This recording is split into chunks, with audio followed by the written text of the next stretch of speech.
Oi, gente! Cá estou eu em mais um vídeo para falar para vocês sobre as minhas notas no Enem 2025 e sobre a minha redação, que foi 920. Primeiramente, para contextualizar vocês da minha situação estudantil, atualmente eu faço o terceiro ano do ensino médio e eu fiz o Enem de 2025 no segundo ano. Daí eu vou analisar com vocês nesse vídeo não só a minha quantidade de acertos e a minha nota, como também a minha nota na redação e as competências nas quais eu perdi ponto. E por que eu perdi ponto? Mas para primeiro contextualizar sobre o que foi esse Enem de 2025, gente, que loucura! Primeiro a gente começa com 3 questões que foram anuladas, uma na prova de matemática e 2 na prova de natureza, o que já traz uma mudança no TRI de muitas pessoas que tinham acertado essas questões, de muitas pessoas que fizeram esse Enem pra valer. E outra, essa mudança que teve... Aliás, o INEP fala que não houve uma mudança em si na prova de na correção da prova da redação do Enem. Mas a gente sabe que muitas pessoas que tiravam notas excelentes, 960, 940, tiraram nesse Enem 880, 840. Então é uma coisa que a gente realmente fica aflito porque a sensação que fica é que tá faltando uma transparência, tá faltando um esclarecimento maior. Mas, enfim, especificamente, falando sobre a redação agora, o jornal G1, por meio da jornalista Luísa Tenente, se eu não me engano, esse é o nome dela, publicou uma matéria falando sobre algumas mudanças que supostamente alguns corretores falaram para eles. E aí, a primeira mudança que eles falaram é que ficou mais aberta a regra na correção da competência 4. Antes, a competência 4, que é uma competência que fala sobre coesão textual, ela seguia a correção do seguinte: o corretor ele contava a quantidade de conectivos que tinha ao longo da sua redação, tendo que ter 2 interparágrafos, ou seja, 2 conectivos entre os parágrafos, isso era o mínimo, e tendo que ter alguns conectivos espalhados no intraparágrafo, entre o parágrafo, dentro do parágrafo, né? Mas aí, nesse ano, houve uma mudança de acordo com algumas informações que foram enviadas ao jornal G1, dizendo que a correção se tornou mais subjetiva, porque eles tiraram esse parâmetro de quantidade de conectivos e estabeleceram que agora o corretor é quem estabelece os conectivos, se esses conectivos estão presentes ou não. Desse modo, de acordo com o jornal G1, o corretor ele decide se a quantidade está pontual, regular, constante ou expressiva. Recebendo a nota máxima, a quantidade considerada é expressiva. Isso por si só você já percebe um certo absurdo, porque fica muito subjetivo, fica muito do corretor em si determinar qual é a quantidade de pontos que a pessoa recebe na competência 4. E acaba que isso dificulta para muita gente que estava seguindo o padrão antigo e que foi penalizado por isso. A outra mudança, de acordo com as informações que foram enviadas para o G1, foi na competência 5. Que antes, se você não colocasse a ação na competência 5, que é da proposta de intervenção, era descontado de você só 40 pontos. Mas parece que de um pessoal foi descontado muito mais ponto. E agora a ação tá valendo muito mais. Não tá valendo agora só 40 pontos. Então, se você fizer a proposta no fim da sua redação, no último parágrafo, não colocar a ação, você não vai perder só 40. A outra mudança é quanto ao repertório. Gente, eles estão cada vez mais rigorosos quanto à correção do repertório e quanto à pertinência do repertório. Porque eles estão muito de olho nessas redações que eles consideram de bolso e nesses repertórios que eles têm, que eles consideram como coringas. E aí acaba que eles tiram pontos agora não só na competência 2, como também eles podem tirar da competência 3. Então acaba que dificulta a vida do estudante, né? Porque se antes você era penalizado em só uma competência, agora são em 2, né, gente? E acaba que isso fica meio Assim, né? Porque outros vestibulares, eles pontuam de uma competência específica, de um critério específico. Ai, você perdeu ponto na gramática, você perdeu ponto no argumento, você perdeu ponto nisso. Mas agora, de acordo com essas informações que chegaram ao G1, parece que eles tiram ponto não só da competência 2, como também da competência 3. Porque de acordo com eles, ocorre que se você não põe um bom repertório, um repertório pertinente, acarreta que você não tem uma boa argumentação. Então você perde na C3 também. Olha que bacana, né? Mas apesar de tudo isso, o INEP nega que houve qualquer alteração na redação do Enem. Então a gente fica, de certo modo, nesse cenário de dúvida se houve ou não, por conta do decréscimo de tantas redações de alunos que tiravam notas boas. Mas o que eu acho que a gente tem que levar em conta é realmente sobre o cuidado aos modelos prontos, sobre o cuidado para nossa redação não ficar tão genérica ou não ficar com a cara de tão genérica. Então acaba que aquela redação que é muito encaixada, que é muito presa, ela fica muito se enquadrando dentro daquilo que o Enem considera modelo pronto ou repertório genérico, ou enfim. Mas agora, falando especificamente sobre as minhas notas, eu vou falar sobre o primeiro dia. No primeiro dia, eu fiz 39 acertos em linguagens e 38 acertos em humanas, totalizando um total de 77 acertos de 90. Gente, quando eu tava corrigindo e eu vi que eu tinha feito isso, eu fiquei, meu Deus, em estado de êxtase, né? Porque com esse Enem cheio de polêmica, cheio de mudança, a gente já fica mais... O ar chega, volta pro nosso corpo, porque realmente é uma situação preocupante. Aí, com 39 acertos em linguagens, eu fiquei com 667,5 pontos, e com 38 acertos em humanas, eu fiquei com 705,6 pontos. Eu achei muito bom. Eu acho que valorizou bastante a TRI minha de humanas. E, assim, tô completamente satisfeito. Agora, falando do segundo dia, que vocês já sabem que é uma complicação maior pra mim, porque envolve natureza e matemática. Em natureza eu fiz 26 questões, mas tiveram 2 questões anuladas. E uma dessas questões anuladas eu tinha acertado. Aí ficou 25 questões de 43. Em matemática eu fiz 32 questões de 45. Mas como teve uma questão anulada e eu tinha acertado ela, aí ficou 31 questões de 44. No total, não considerando essas questões que foram anuladas, eu fiz o total de 135 questões de 150. Então eu fiquei muito satisfeito, porque, se eu não me engano, no primeiro ano eu tinha feito 105 questões e teve um aumento aí de 30 questões, o que é muito significativo, porque venhamos e convenhamos que 30 questões aumenta bastante. E aí, sobre a redação, que é o principal desse vídeo, foi 920. Ano passado, no Enem de 2024, eu tinha tirado 960. Mas eu senti que talvez não, que os corretores iam ser mais criteriosos e que, não sei, minha redação eu acho que ela foi bem organizada, mas não sei se ela teve o mesmo impacto que teve no ano de 2024. Então acabou que ficou 920. Aí eu vou ler aqui pra vocês a minha redação do Enem e analisar o que eu fiz em cada parágrafo, qual foi a minha estratégia e etc. Eu começo agora pela introdução. Bora lá! No livro Raízes do Brasil, o sociólogo Sérgio Buarque de Holanda afirma que a identidade brasileira é intimamente conectada à ideia de cordialidade. Para quem não se lembra, o tema do Enem, me esqueci de citar, foi perspectivas acerca do envelhecimento na sociedade brasileira. Aí eu já comecei com o Sérgio Buarque de Holanda, que é considerado um repertório de bolso, um repertório genérico, mas vocês vão ver que eu soube fazer uma relação interessante e que não ficou necessariamente aquela coisa sempre genérica, sabe?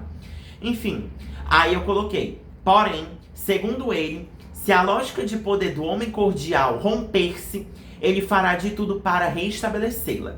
Nesse viés, nota-se que na contemporaneidade na qual o número de idosos é crescente, diversificando o papel social brasileiro, tal teoria ainda se faz presente, uma vez que o envelhecimento populacional é cesseado por estigmas oriundos do corpo civil, o qual invisibiliza essas pessoas, e por negligência governamental em realizar ações para melhorar a qualidade de vida dessa parcela social. Logo, medidas são necessárias com o intuito de reverter o quadro atual.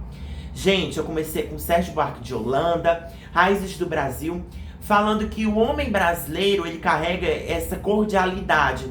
Ou seja, muitas vezes eu sou cordial com o outro, expresso afeto com o outro, mas eu tô encobrindo uma série de preconceitos que eu possuo. Por exemplo, essa teoria do homem cordial do Sérgio Buarque de Holanda, você pode utilizar quando você para pra pensar, por exemplo, numa família tradicional brasileira, e aí você tem um menino que ele se descobre gay. Aí esse menino fala pro pai.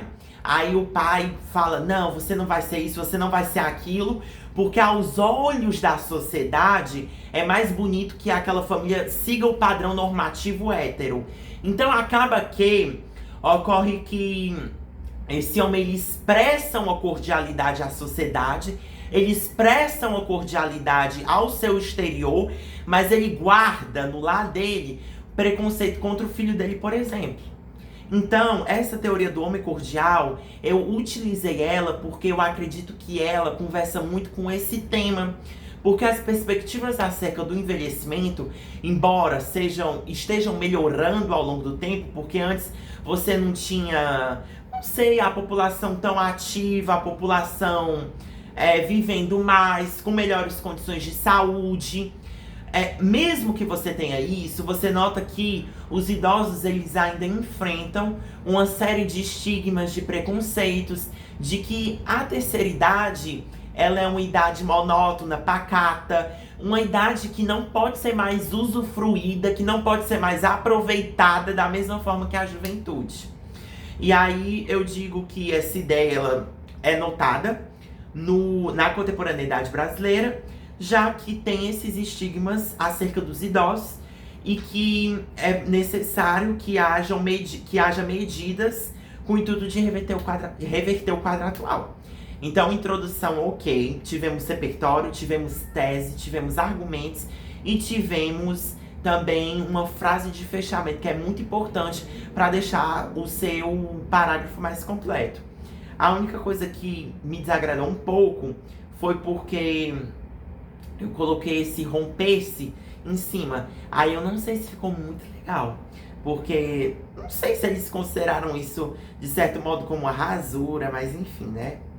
Aí, agora vamos para o desenvolvimento 1. Em primeira análise, salienta-se que a falta de discussões acerca do envelhecimento pelo corpo civil promove a perpetuação de preconceitos associados às pessoas idosas, visto que ocorre um processo de invisibilização destas. Você percebe que, por via das dúvidas, para não ter esse negócio de o seu conectivo tá pontual, tá expressivo, tá não sei o quê, eu já coloquei um em primeira análise. Coloquei aqui o meu tópico frasal falando que salienta-se que a falta de discussões acerca do envelhecimento promove uma invisibilização dos indivíduos.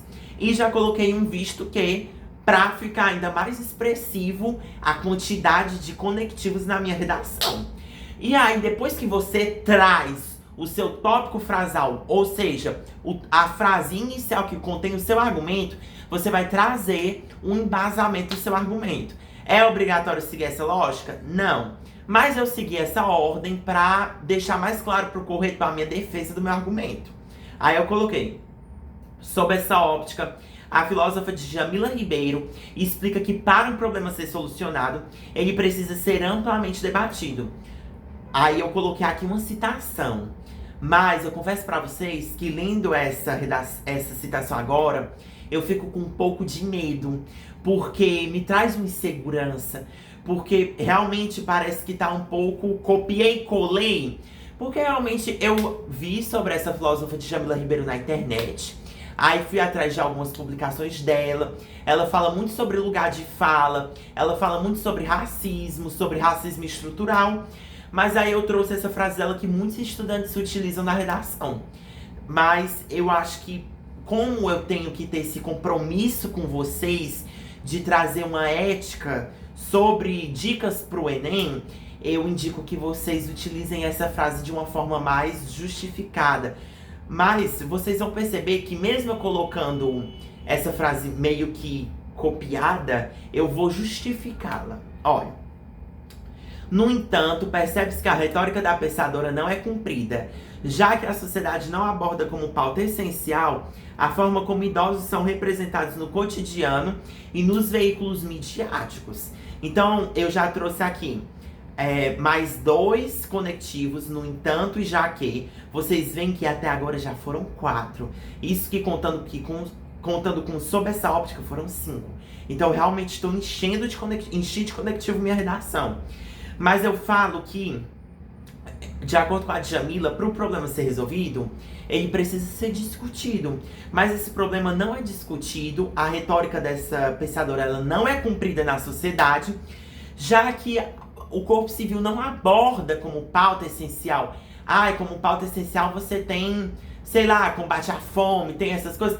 Mas acaba que o idoso fica de escanteio.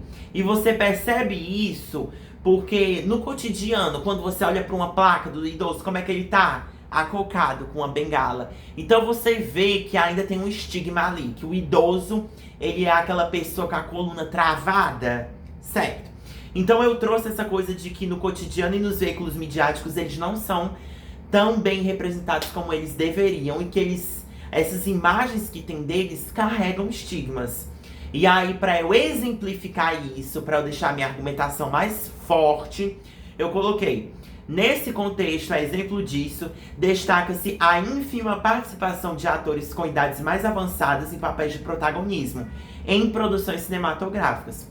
Então você percebe que, se você for parar para analisar, as novelas às quais você assiste, os filmes aos quais você assiste, as séries às quais você assiste, para pensar. O protagonista não é sempre uma pessoa jovem, uma pessoa que tá vivendo um romance, que tá vivendo um drama, ou que, sei lá, fez uma descoberta científica, ou que tá passando por uma distopia. Mas essa pessoa, ela não é sempre uma pessoa jovem, geralmente. Então eu trouxe justamente essa questão falando que, embora haja algumas produções cinematográficas que tragam o idoso como um protagonista, a maioria não traz. E isso corrobora, isso causa ainda mais a sensação de que o idoso é um ser que não tem um papel tão ativo, nem mesmo na mídia, nem mesmo na sociedade, entende? E aí, para fechar o parágrafo, eu coloquei: desse modo, enquanto a maioria social não discutir em nível nacional os estigmas arraigados à população idosa, a fim de suscitar medidas que transformem o panorama moderno, a problemática em questão não será resolvida. Então eu fecho fazendo um resumo do que eu abordei ao longo do meu parágrafo.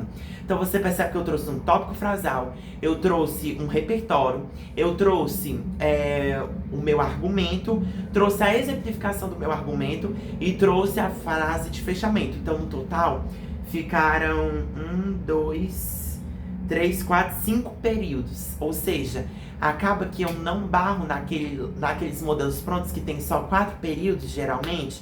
Então é muito importante, eu acho, você trazer sempre uma exemplificação, você trazer sempre, cebolinha, né? Você trazer sempre uma causa, uma consequência, enfim. E vocês veem que eu não poupei em conectivo. Teve em primeira análise, teve visto que, teve já que, teve no entanto, teve sob essa óptica, teve nesse contexto, teve desse modo e teve a fim de. Gente, enche a tua correção de conectivo e procura variar bastante, porque, olha, não tem como ele não dar uma quantidade perfeita. Agora, bora aqui para esse D2. Bora lá. Em segunda análise, evidencia-se que, em razão do processo descrito, o Estado torna-se omisso, haja vista que não investe de maneira significativa na melhoria de vida e na inclusão dos idosos na sociedade. Então eu trouxe que, embora haja algumas ações que o Estado faz, ainda não há uma ação significativa em melhorar essa qualidade de vida da população idosa. Aí, mais uma vez, depois do meu tópico frasal, eu sempre trago uma citação. Não é obrigatório você trazer nessa ordem, mas eu trago assim porque eu acho que facilita a visualização do corretor. Aí eu coloquei: sob essa lógica, o escritor Gilberto de Mestai discute em sua obra O Cidadão de Papel o fato de que, embora uma série de direitos esteja estabelecida em documentos legítimos, na realidade, cidadãos à margem do corpo social, os quais estão vulnerabilizados por sua condição étnica, social ou econômica, não usufruem verdadeiramente daquilo que lhes é constado em legislações. Vocês veem que eu acho que o que trouxe para esse repertório não ser considerado de bolso foi essa coisa os quais estão vulnerabilizados por sua condição étnica, social ou econômica. Acaba que eu trouxe um detalhamento maior. Mas uma coisa que eu acho que pesou na C1 foi o fato de eu colocar esse que lhe é constado, que eu pesquisei no Google depois e, de acordo com as informações lá do Google, ele disse que não era tão recomendado essa utilização. E também porque esse que lhe é constado, quase que eu escrevendo que lhe é constados. Aí eu puxei assim pra ficar constado e eu acho que isso pesou também. Mas enfim. Aí depois, pra exemplificar mais uma vez que eu falo pra vocês, gente, exemplifiquem o que vocês estão trazendo. Eu trouxe. Nesse cenário, tal panorama fica explícito quando se analisa que uma significativa parcela idosa não possui um acesso eficiente a serviços sociais como o setor da saúde. Fato este que se intensifica quando se somam as desigualdades que perpetuam o Brasil como o racismo.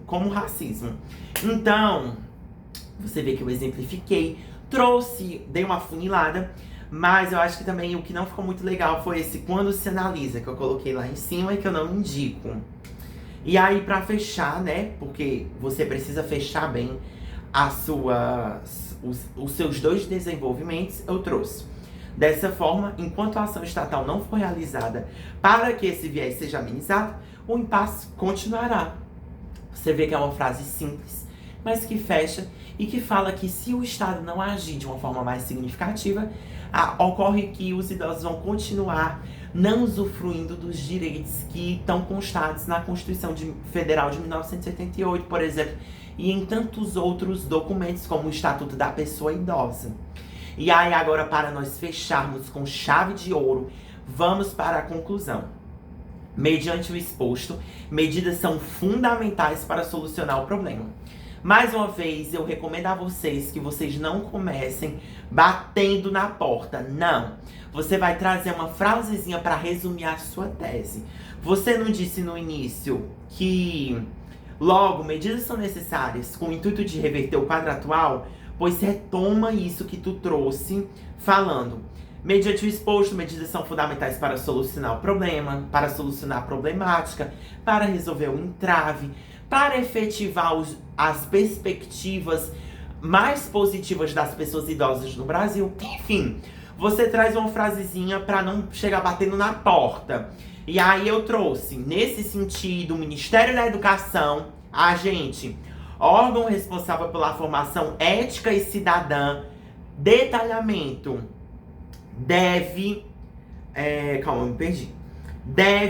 já vou trazer a ação, mas por meio de uma emenda da Base Nacional Comum Curricular, isso é o meio, inserir nas instituições de ensino aulas e palestras que visem, eu tô aqui colocando visar a quê? Isso é um objetivo. Visem conscientizar a juventude a respeito do papel fundamental dos idosos no exercício da cidadania no Brasil. E aí ocorre que eu ia colocar essa crase nesse a juventude, porque visar, quando você tá visando a algo, a concretização de um objetivo, você põe a crase quando a palavra é feminina, né? Mas aí eu me toquei, que eu coloquei visem conscientizar. Aí o verbo tá no infinitivo e não tem essa necessidade. E aí eu acho que essa bolinha que eu fiz, esse risco também não ficou muito legal. E aí depois eu coloquei: Ademais, o governo deve, através dos parlamentares, investir em direitos como a saúde a essa camada civil. Você vê que eu trouxe outra ação e trouxe um detalhamento. Eu trouxe um agente, uma ação e, de certo modo, um detalhamento, como a saúde, né? E aí, pra finalizar com chave de ouro, eu coloquei: somente assim a falsa cordialidade será ressignificada. E aí você vê que essa redação, ela tá bem estruturada. Essa redação, ela traz uma tese clara, ela traz 2 argumentos claros e ela traz uma proposta de intervenção completa. E ao longo da redação tem muitos conectivos e repertórios. Agora o seguinte, eu perdi 40 pontos na C1 e eu acho que foi devido a esse que lhes é constado que eu coloquei. Foi devido a alguns risquinhos que eu fiz que eu acho que não ficou muito legal. E também algumas frases que eu fiz, tipo assim, coloquei a frase em cima, né? Também acho que isso não ficou muito legal. E outra coisa é que eu perdi 20 pontos na C2 e 20 pontos na C3. Porque justamente eu justificando esses meus repertórios, acaba que, gente, o Cidadão de Papel de Jamila Ribeiro e o Homem Cordial já são repertórios muito utilizados por muitos candidatos que já obtiveram nota 1000. Então eu acho que eles tiveram ali uma coisa de essa redação tá meio modelo pronto. Mas vocês veem que eu usei repertórios que são genéricos, digamos assim, mas esses repertórios foram bem utilizados, porque eu apliquei eles bem ao tema. Então ficou 160 na C1, 180 na C2, 180 na C3, 200 na C4. Olha só, eu falei que conectivo sempre é bom. Conectivo você coloca mesmo, você vai colocar visto que, já que, uma vez que, haja vista isso, mas, porém, entretanto, todavia, contudo, portanto, dessa forma, desse modo, por isso, dessa maneira. Gente, enche a tua redação de conectivo. Claro, também não deixa ela enrijecida, aquela redação que parece que você colocou só pra ter, enfim. E aí, competência 5 também completa. E com a ação bem explícita, né? E aí, eu percebi que eu acabei nem falando, mas as minhas notas na área de matemática e natureza ficaram o seguinte. Aliás, vamos recapitular. Linguagens com 39 acertos ficou 667,5. Ciências humanas com 38 acertos ficou 705,6. Ciências da natureza com 26 acertos ficou 633,8. E matemática com 32 acertos ficou 786,9. E a redação ficou 920, com perda de 40 pontos na C1, perda de 20 pontos na C2 e perda de 20 pontos na C3. Mas, no geral, gente, a minha média ficou em torno de... Ficou 742,70 e pouquinho, arredondando 743. Então, foi uma média que me agradou muito, porque ano passado, no Enem de 2024, eu tinha tirado, acho que foi tipo 690 e pouquinho. Vocês podem conferir o vídeo que tem no canal, eu falando da minha média. E aumentou bastante, né, gente? Aumentou aí quase uns 50 pontos. Então eu fiquei deveras satisfeito. 50, 60 pontos, nem se é ao certo. Mas em torno de uns 45 pontos. Então eu fiquei muito satisfeito com esse crescimento, né? Porque acaba que de um ano para outro, do primeiro pro segundo, você vê muita matéria. E eu notei essa evolução. Principalmente matemática, que ano passado eu tinha tirado 19, tinha feito 19 questões só. E esse ano já foram 32, né? E aí, o que eu quero falar pra vocês é que as inscrições do Enem 2026, elas ainda vão abrir, mas tá no período de solicitar a isenção da taxa. Esse período vai de 13 de abril a 24 de abril. Então, você que quer pedir aí a sua isenção da taxa, se você se enquadrar dentro dos critérios, eu acho que você tem que correr sim atrás. Então, gente, nós vamos ficando por aqui. Um beijo pra vocês, um abraço pra vocês. Eu espero que vocês tenham gostado desse vídeo. Se inscrevam no canal, deem like se vocês gostam desse tipo de conteúdo. E se vocês querem que eu traga mais sobre redação Enem, mais sobre estratégias, mais sobre repertórios e etc. aqui no canal. E o que eu quero falar pra você que ficou até o final é que você não desista do seu sonho de entrar na universidade que você almeja. Se inscreva no Enem. Se você se enquadrar no critério, vá atrás da sua taxa de isenção do Enem. Porque, gente, sonhar pequeno e sonhar grande dá o mesmo trabalho. Então vamos sonhar grande. Acredite em você e bola pra cima. Obrigado por terem assistido até aqui. Tchau!